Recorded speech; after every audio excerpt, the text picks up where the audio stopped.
Welcome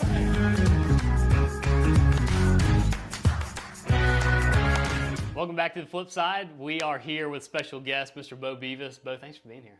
You're welcome. So those joining on video on YouTube, we've got a little different setup. Normally we're in kind of a warehouse with a white blank space. We've got called in a favor to a friend and got a pretty cool little setup here. So really we just did it for you. Wow, thank you. So we've known each other probably about 10 years. Yeah. I've been at ARC about 10. Yeah. And it's been really cool to see the progression of the company, of you and your position, and from a business standpoint, your family and everything. It's just, it's been fun to build that relationship. So you're known as, a father first, a great leader, owner, partner of ARC, but I want to talk about all that, but I also want to go back and what the beginning looked like and kind of let people hear your origin story. Well, thank you. And it's been a fun journey the past almost 11 years, and you've been there for almost all of it. And the reason the company's successful is because of people like you. So thank you for investing in us early on. But I think a lot of it's because you were so young you didn't know any better. I had no idea what I was doing.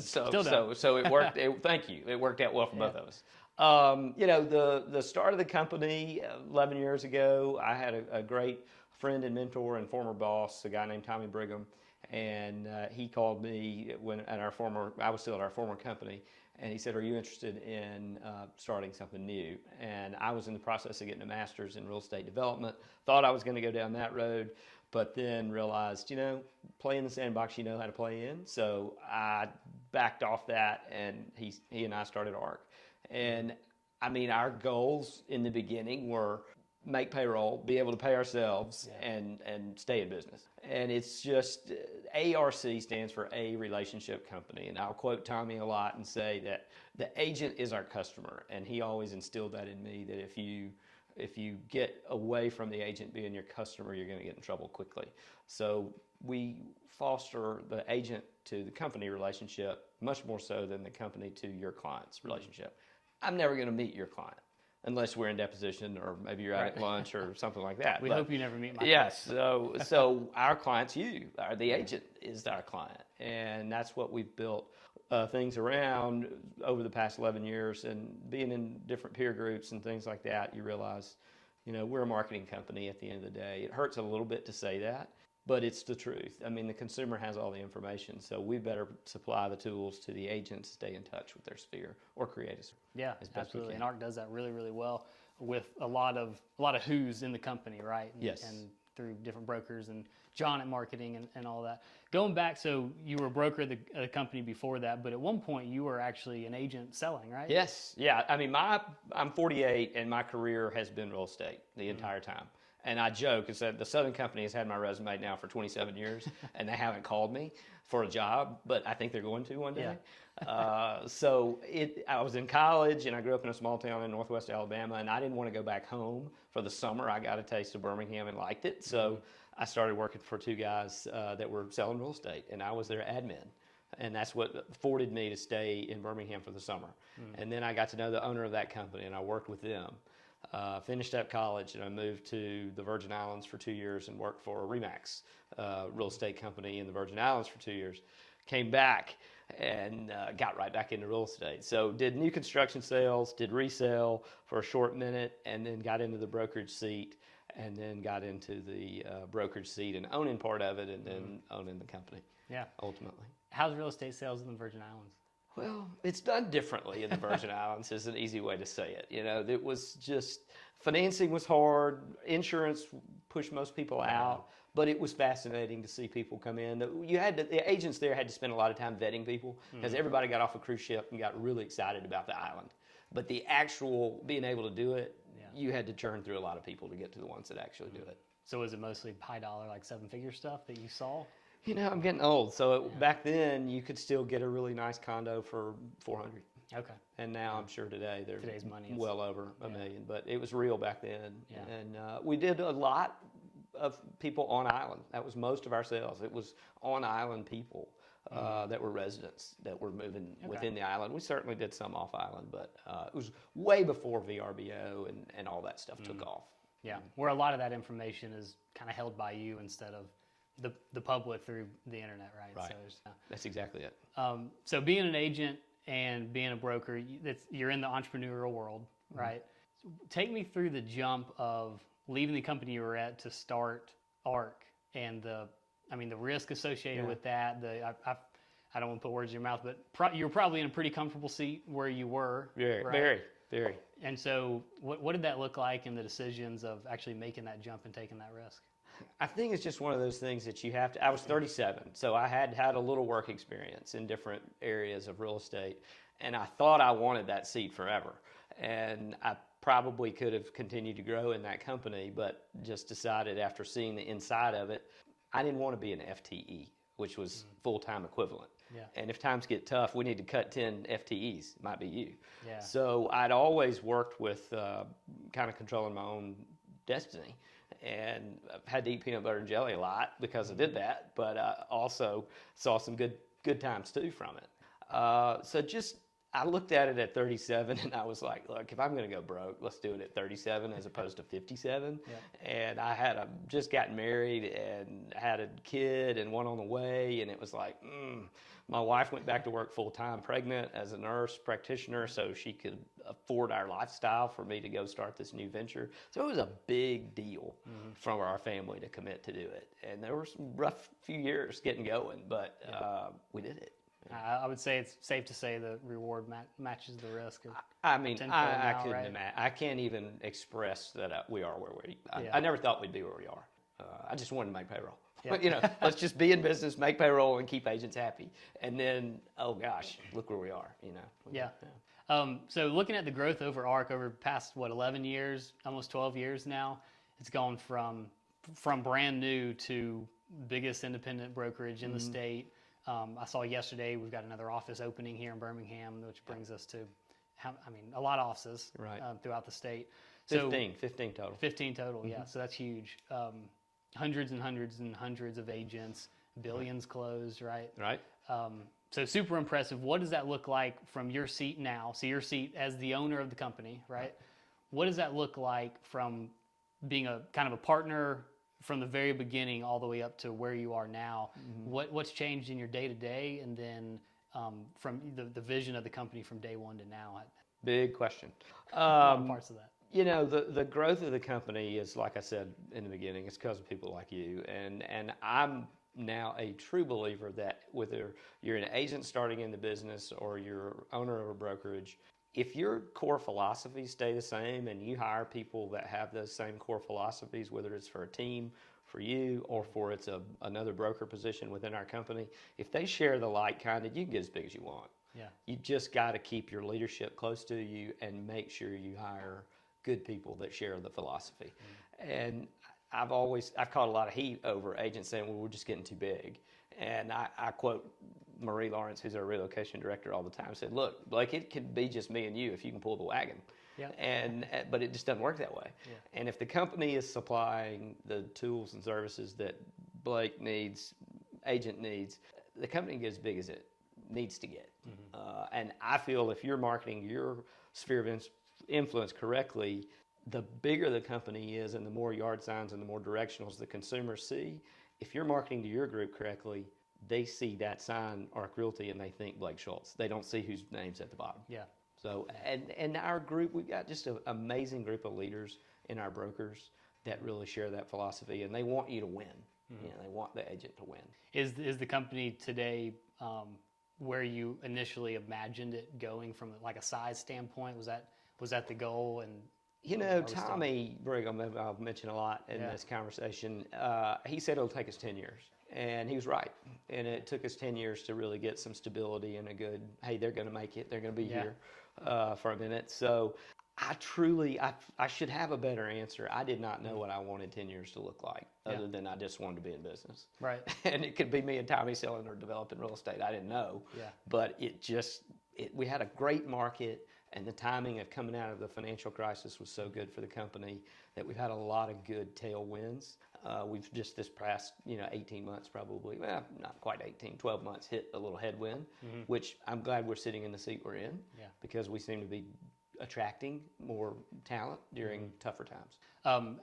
It's funny, you kind of alluded to earlier being a little bit more of not a W-2, but kind of a W-2 in the broker seat. at the company you were with, and when times get tough, you could be on the hot seat. Right. Where wanting to shift in that entrepreneurial mindset of having basically control of your own destiny, and I definitely resonate with that. You're poster boy for that. But also not having the full 10-year projection out of, and I don't know if you're as quick or maybe not thought out to make a decision as I am, because I usually just pull the trigger and say, I've had a partner tell someone else in front of me, which I don't think is a bad thing, but I'm the type of person that's going to jump out of the airplane and figure out where my parachute is after we're falling. And I think one of our coworkers, Ross Blazing, is probably kind of similar to that and how he acts, which is awesome to be around those type of people, right? And both of y'all have been wildly successful. Yeah, I mean, you built a big book of business real estate, and you built a portfolio of real estate that you own. Why we all got in this. Yeah.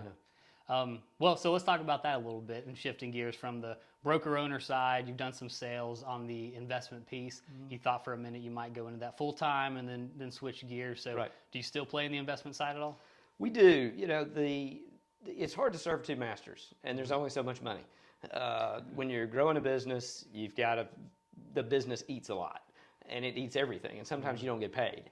And then so it's hard to then find the cash to go do a real estate deal. I will say I've never had a piece of real estate I sold that I wish I still didn't have today. Yeah. You know, so you got to figure out how to make it work and figure out which beast you want to feed the most. I love partners. You got to have the right partners, but you got to mitigate risk, and it allows you to do bigger deals. I mean, I'd rather have 20% of a deal that's going to be so much bigger, and typically the bigger the deal, sometimes the safer the deal, because you got more end users to it. But I am a believer, and I wish that real estate agents would focus more of building a portfolio for themselves instead of just that transactional life that agents tend to live in. You know, the phrase, everybody's heard it, mailbox money. You know, it's what you, Ross, everybody's kind of working towards, is how can I get enough mailbox money to where it sustains my lifestyle. So if you were to tell an agent who says, hey, I want to get into the investment side, really don't know where to start, what would be the direction you would give them on where to focus? If you can't buy good property, buy cheap property. Yeah. Buy property. Just buy something. Buy something. Take action. But you got to really look at, okay, if I'm buying a rental, single family, can I move a tenant in there as it is? Or do I need another $20,000 to get it habitable to where I can get the rent I need from it? You know, getting your financing, in particular in the environment we're in today, money's starting to be expensive to borrow. So do the numbers still work by the time you're paying property taxes and the time you're servicing debt on it? And if you take on a partner, is everybody getting what they want out of it? But if it was easy, everybody would do it. And you just got to get creative. Sometimes it's tied to the owner in there, that you get the owner involved. They stay in the deal with you to get it. There's always an angle that you can work out. Do you think the buy and hold to rent is the best place to start? Or, I mean, you've got note investing, wholesaling, flipping, commercial, multi-family, you know, what direction? I always tell an agent, you know, play in the sandbox you know how to play in. That's what was told to me. And most agents really get single-family residential. They know an area, they know how to value it, they know what they're selling for. Start there and buy that first single-family house. And then figure out, you pay the dumb tax is what I like to say. You pay the dumb tax when you learn how to do things that, I didn't see that coming, and that hurt, and I'll learn from that, won't do that again. So you get in that single family space, and then look at, maybe I want to try multifamily like you did. Maybe I want to try construction like you did, you know, and you you've got your scars from those, and you got your successes. Like, if I do that again, I know I'll do it this way. So you get smarter.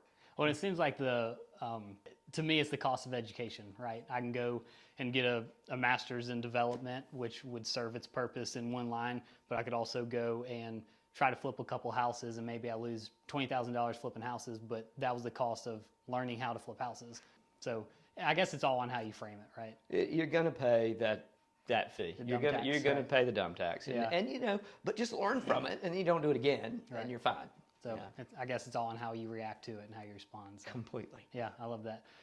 How do you ignore shiny object syndrome? Oh, I don't. So, I mean, I never have been able to, whether it's a piece of technology that we wanted to get for the company to share with the agents so they could grow better. One thing that I've learned, particularly if you're building a real estate portfolio or you're running a business, is, okay, I'll add the new shiny object, but what am I going to cut? Yeah. So if I'm starting a real estate portfolio, hey, I see this deal that I can't say no to. Well, what am I going to get rid of so I can do the deal? Or am I really willing to take on that much more debt, and how does that affect my long-term plan? Yeah.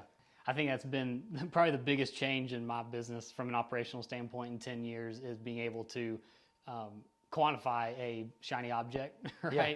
And say, what's the opportunity cost if I go after that, or what do I have to drop? Yeah. And really not being as impulsive to just pull the trigger on something.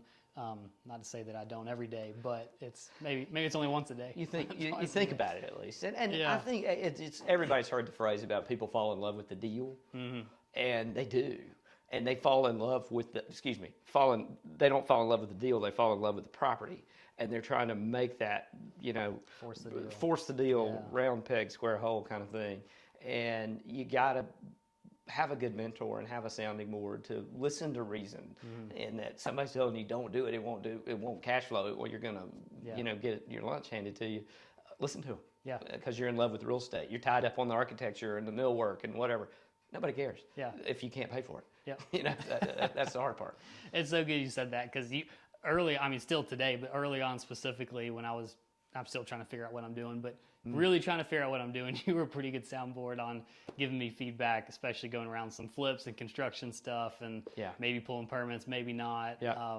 And balancing, right? Yeah. And balancing that with also trying to sell and grow that business and running those lanes. Having a mentor and having someone who, hey, I've made that mistake. Let me tell you how I did it, so you don't make that mistake and also lose a bunch of money. So that was super beneficial. Somebody said, that's a great statement, that I want to talk to an expert in real estate, or I want to talk to an expert in accounting or whatever. And they're like, an expert is somebody that's failed a lot. Because the people that just do it and it happens for them, you don't learn anything. You learn when you mess up. Yeah. And I think we're probably both entering into the expert because we failed a lot in real estate deals, and you learn from them and then you go on in life. And it's interesting. I have not a ton, but some people reach out, especially recently. Hey, what's your advice on crypto? Or what's your advice?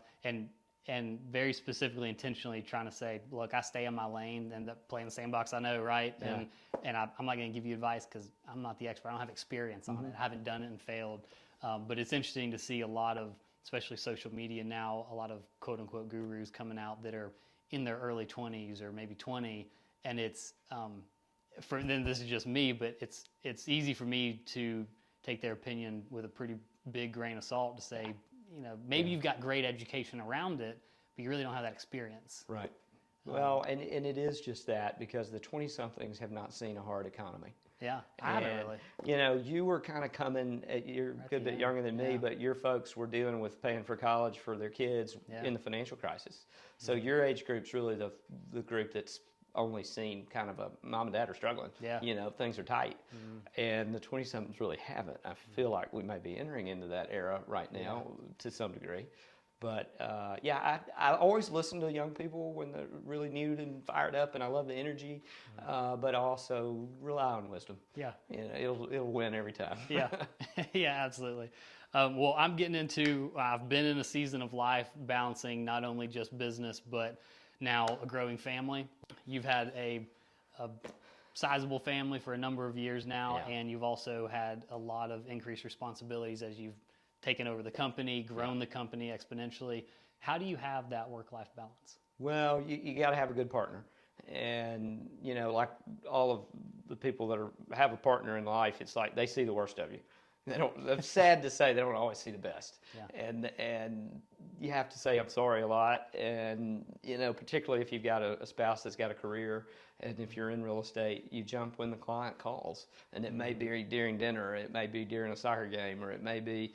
So it is absolutely just the hardest thing. I think it's harder than the business, is to manage the drive that you have if you're going to be successful in the business, and then also not bulldoze over the people that you love.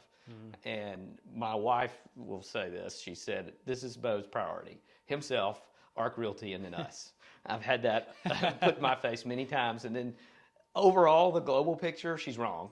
But in some moments, she's been right. Yeah. And, I certainly have some regrets. I got a son in college, and there was some stuff I missed that I wouldn't. I wish I could dial that back. Yeah. And you really think about it, the reason or the people you were missing a family event for don't really care that you're missing it. And they don't. So if you treat your business like a professional, you can schedule around that stuff and don't just jump when the clients. Yeah. And treat it, hey, you're busy, you got a life, and schedule around it. So But it's tough. Have you found being proactive on the front end with maybe picking up a new client, or in your case, maybe some agents who have an issue or want to come in and just kind of setting that precedent of, hey, here's when I'm available, here's when I'm with family, and it's kind of a non-negotiable unless It really, it's a calendar for me, and it's a live and die by this calendar. And if I've got it on the calendar, I'll be there, whether it's family or work. And that's just what works for me, because I have to have boundaries, because I could sit here and talk to you. You and I talk for 5 hours. Right. And then, I missed 2 events, and I'm late for dinner and all that. So you got to just set some boundaries, like you said, and have a schedule. What is your favorite part about your position now in business, and what is your least favorite part or an activity that you have to do? Well, about the business as a whole, I've kind of come to this conclusion recently. The thing I hate about our business is also the thing I love about our business. And it's the barrier to entry. Yeah. I mean, if you can read and write, you can get a real estate license. Now, not everybody that reads and writes and passes real estate tests should be in real estate. Right. That's just the truth, because you got $300 and you can read and write, you can get a real estate license. State of Alabama says you can take the real estate exam 20 times before real estate may not be for you. I've never known anybody take it more than 6. But the same statement, what I love about this business is the barrier to entry is so low. And that I have seen so many people's lifestyle, mine included, be changed because they got in it and they worked hard at it. The sky's the limit. From a monetary standpoint or a quality of life standpoint. What do you want out of it? Yeah. And it'll give it to you. Yeah. But you have to filter through some people that probably shouldn't be in it. So I don't know if that answers your question. Yeah, it does. Yeah. No, I like that. So for someone who, real estate for so many years, since the big crash has been kind of a buzzword and the cool thing to get into, TV shows and the channel around it. So for those who don't know the ins and outs or details, but say, I'm going to get my license because it's easy money. What's the advice to those people? Should they get their license if they want to sit at home? And for those of you that watch South Park, there's an episode where Kenny is going to get his real estate license, and people are coming into town. He's going to be a millionaire by the end of the month. I'd say everybody watch that and see what happens to Kenny. Kenny always gets killed, so he gets killed. Accurate, but no, I say to people that are trying to get in the business, it is. The great thing about the industry is HGTV has been this huge influence on real estate. It's sexy to sell it. It's sexy to own it. It's sexy to flip it. It's just cool. Yeah. And HGTV is 27 years old. So it's programmed a generation now that real estate's cool.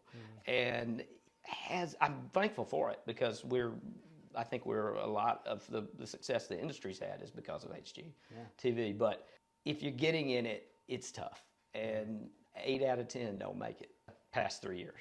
Yeah. So, you will die off. So do you see kind of that 80-20 rule apply, or is it skewed even more as a sense of 80% or 20% of the business? 20% of the agents do 80% of the business. Now, the 20% of the business, or 20% of the agents do 80% of the business. Mm-hmm. That is true. So when I talk granular to the company, our success rate of an agent making it is much higher, because we're so high service to the agent. And there's a lot of discount brokerages out there that are just out for a fee from the agent and supply nothing. And some make it, some don't. Every model's different, and there's a lid for every pot. There's some people like that, some people don't.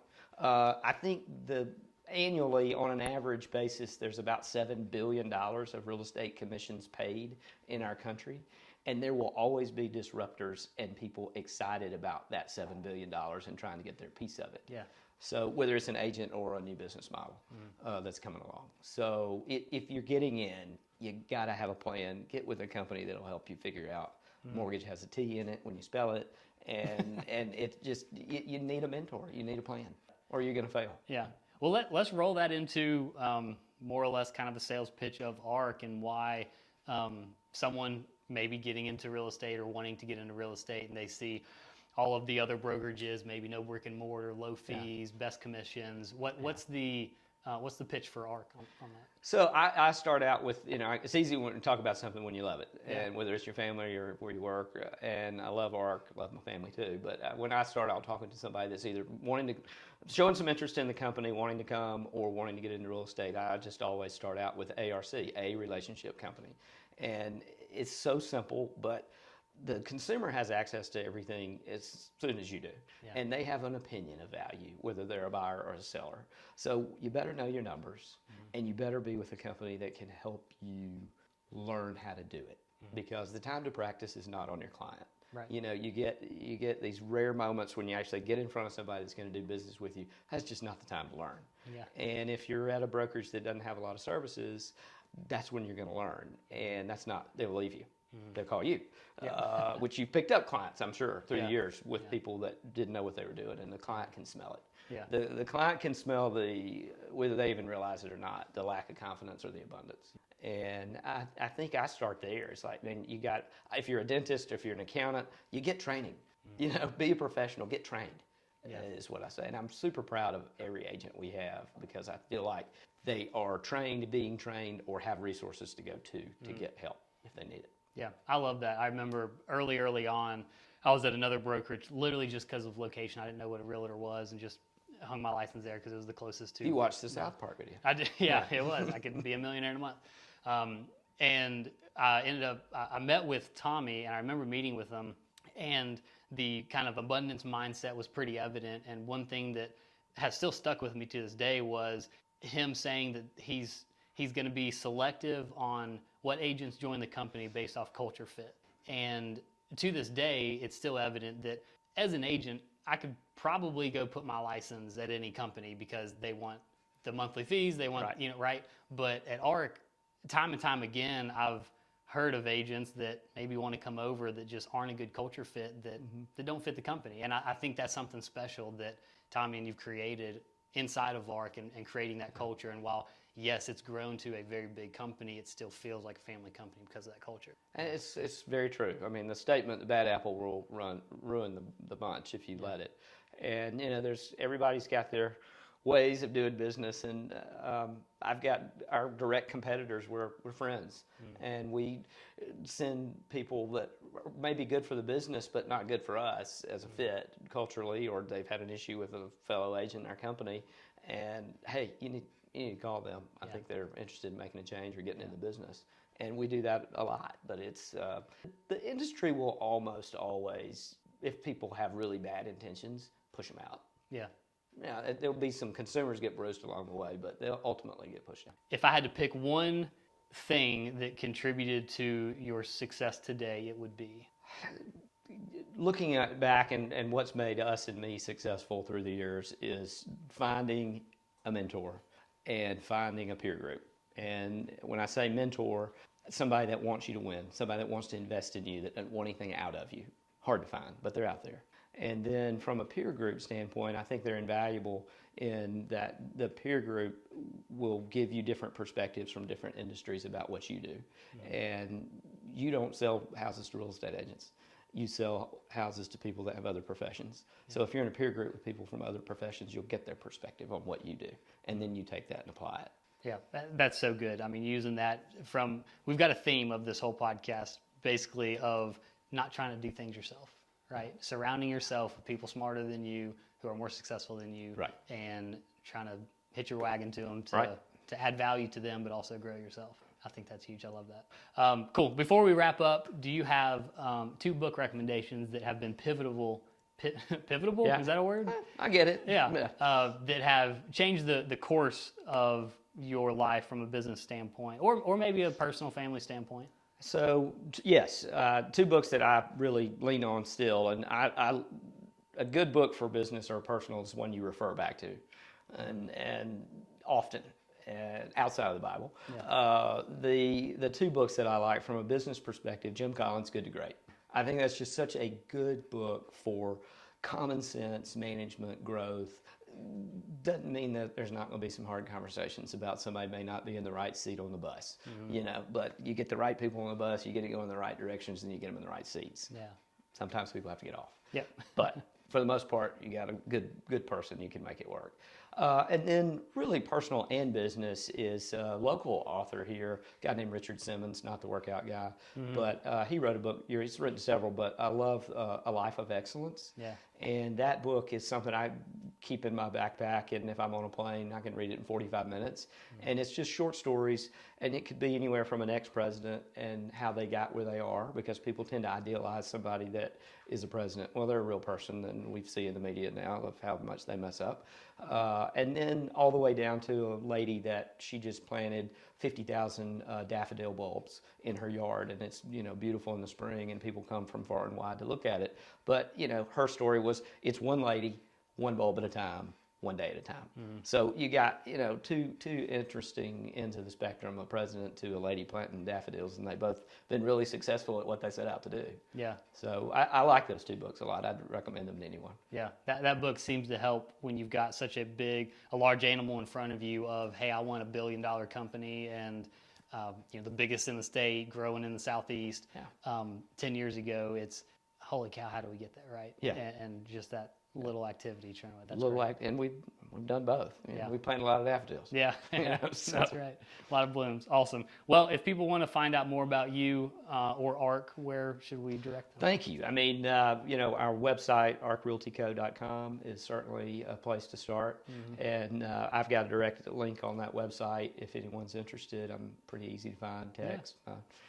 Any of your cell phone number? Any of our brokers, you know, it's out there. So I'm a better texter than not. But thank you for inviting me. I know you'll probably run out of people to get on the show, so you got to me. No, you've been on the list for a long time. The growth you've seen and the impact you've had on my growth has been awesome, so I appreciate it. It's a two-way street. Yep. Thank you. All right.